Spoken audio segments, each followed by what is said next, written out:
Welcome back. Do you think you might have childhood trauma? Resiliency coach Andrew Guy is here with tips on how to get back into the driver's seat. Let's talk about childhood trauma and what causes people to maybe suppress that trauma. Well, you know what? First of all, I want to thank you for having me. Yes, thanks for coming. And first place, we have to be aware. Like, who showed up to work today? Who is on the highway? Who is driving? Right. Not being aware of who is driving or who showed up to work, we'll just go through the motion as if we are okay. But we're not okay. We haven't taken the time to really sit back and analyze our behavior. Am I overreacting?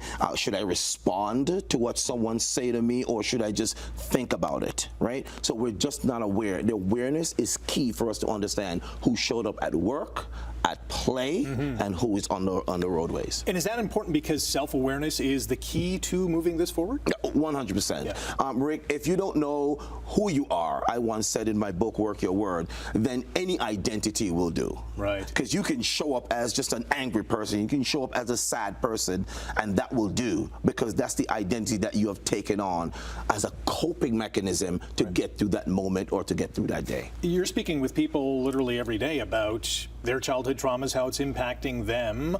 How are they responding to what you're saying? I think they're responding very well, but a lot of them have been taken aback, like, wow, I mean, should I be discussing this now? And it's almost like the massive elephant in the room that many people don't really want to talk about. And so what we have done is to create that environment where a person feels comfortable. Right. They feel safe. Even for children, you have to make them feel safe, that they want to dialogue with you. And the first step is just to create that environment. If a person feels safe enough to share, then they will share. You mentioned children. If there's adults or parents who have kids and they themselves have suffered childhood trauma, can they pass that on to their children? 100%. Yeah. Yes, they can. And the reason why I say that is because parent only parent from the playbook that they have been given. Right. Right? The first step they want to do is to analyze their behavior. Am I responding or am I reacting based on how I feel, or is it the behavior of the child that I'm responding to? A lot of times they react based on how they feel, and how they feel may have been something that was unresolved from childhood, right? So it's almost like the angry parent showed up, but it's not really angry parent, it's probably the angry child of a need that was not met before. What happens if you do not encounter this issue? When in the present? Yeah. A lot of time it can go cloak.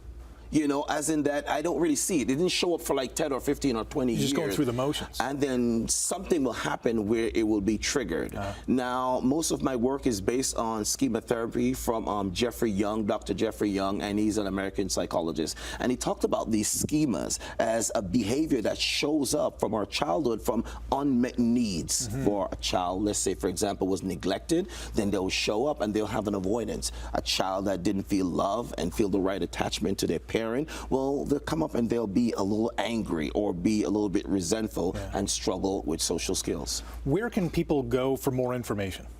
Information can be found at andrewguyspeaks.com if they want to bring me out to come and do a speaking engagement, and there are a plethora of information that they can find out there online. You got a couple books and you got one on the way as well.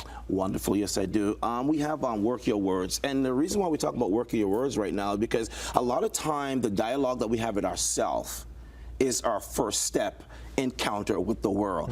Are you working the right words? Are you saying that I can or I cannot, I won't, I'm not good enough? So I want you to start that personal dialogue on the inside to work the right words so you can find your pathway to personal success. Great conversation, wonderful topic. Good luck in the future. Thanks for coming in.